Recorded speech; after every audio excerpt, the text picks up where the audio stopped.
Avtodasiyor kanalida Nexus 2 ni arzonidan, yaxshi holatdagisidan so'ragan akalarimiz uchun bizda o'zi har doim arzon mashinalar bo'ladi akalar. 2009-yilda ishlab chiqarilgan ekan.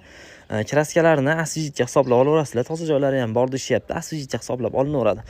Old orqa suvaylari butun holatda turibdi ekan. Ashbu holatlari ham yaxshi holatda. Mana akalar salomlar. Pioneer original magnitofon qo'yilgan, GVC kolonkalar qo'yilgan, Lasetti sidinyalar qo'yilgan ekan, polilar yangi qilingan, chexollarigacha yangi qilingan ekan akalar.